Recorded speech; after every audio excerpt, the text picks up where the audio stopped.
What's up, fight fans and family? It's your boy Zan coming at you with another boxing video. So we got Errol Spence moving up to 154. I'm gonna tell you what that means, what's transpired, and I also got to speak on, man, the current state of boxing with the energy around this mess. I'm gonna call it how I see it. My viewpoint is Terrence Crawford was a big fan, but not no more, man. Not no more, bro. Is one of the biggest public ducks in boxing, and I gotta call it how I see it.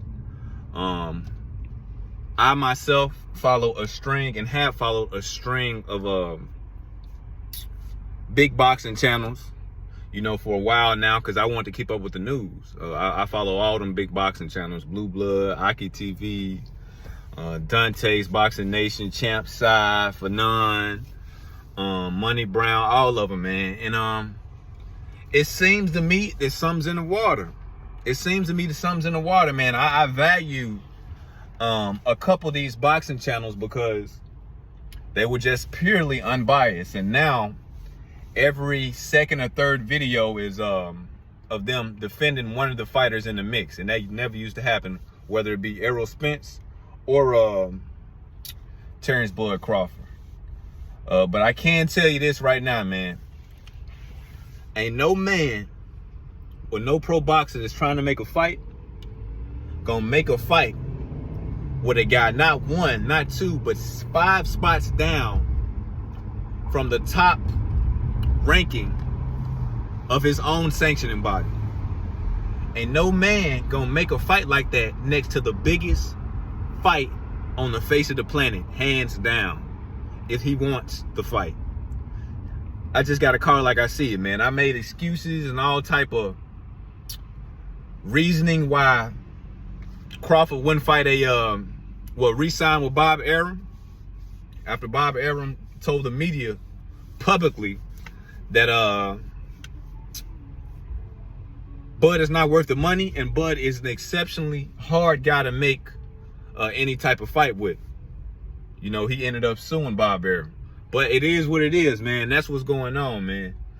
And for these people out here that got energy for Errol Spence for fighting Keith Thurman at 154, first of all, we know that Errol Spence been on record plenty of times saying, I'm not fighting Keith Thurman because when he was coming up, he was the young dog. He was the young champion coming up, the boogeyman, knocking everybody out. Keith Thurman gave him a runaround over and over again, man, over and over again.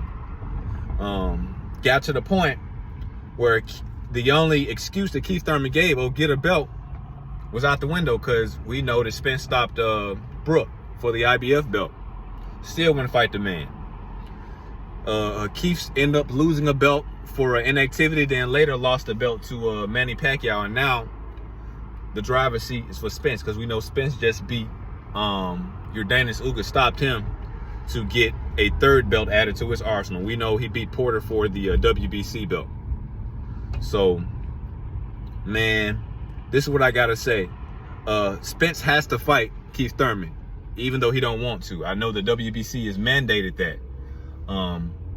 But he's trying to spite Keith Thurman. You can see it plain as day. If I'm gonna fight this guy, it's not even gonna be at the weight that he asking for. It's gonna be at 154. And we know Spence plans on moving up there soon.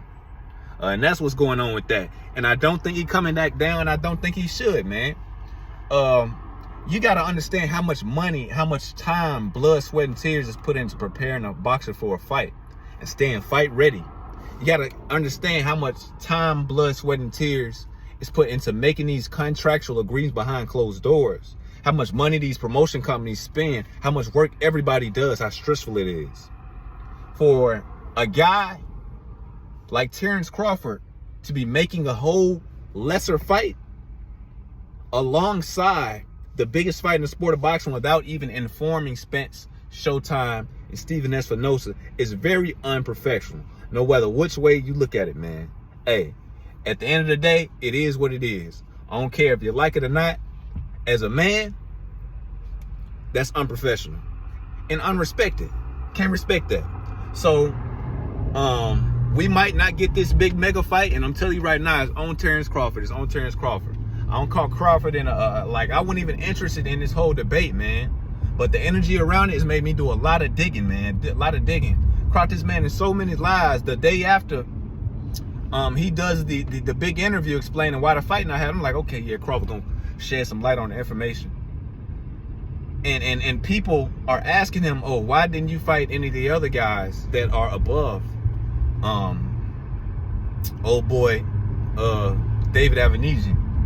So his big excuse was, oh, most of the fights were PBC, and you see how hard it is to make a fight with Spence right now. Then he said Stanionis wasn't available. Then he got to Ennis, which is who I was waiting for. He said a fighter like Ennis wouldn't be able to prepare in time to fight him.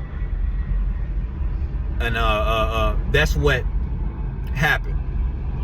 Let Ennis' team tell it almost a week after. They never got anything. They could have been ready to go within a month. Ready to go. And I know he wouldn't, because Ennis is hungry for any champion shot. If he loses to a champion, it's no skin off his back. He can always come back better. But it ain't no way around this, man. This is a big duck move. But for Spence, going to 154, I'm happy he's doing it. He already wasted a lot of time in his prime of his career as a boxer. We know Spence been on record for a long time saying it's hard for him to make 147. And more power to him, man. Leave this cat in the dust. This man got everybody fooled. I don't know what he's done with the media as far as getting people like Blue Blood and all these guys to jump on and defend him. You know, defend David Avenesian fights, but criticize a fight with a Keith Thurman. When Keith Thurman and Spence was the original mega fight. You know it's got to be something in the water. Something funny is going on. And, you know, that's my take on it. More power to the man out of Dallas, Texas. The man that never takes the tune-ups. The man that got 3 out of the 4 belt and one of the deepest divisions in boxing and would be undisputed by now. I'm calling it like that because of the energy and the characters around Terrence Crawford. I used to think he was that guy, but I don't know more. I don't know more. I don't call it a 50-50 fight. If they do fight, it'll be at 154. And I still want to see the fight, but not as much as I once did. Spence got bigger fish to fry. Now we're looking at a potential fight with Jamel Tarlow later on. So we'll see what happens. I got Spence stopping Thurman, but it is what it is. This is boxing. Anything can happen, baby.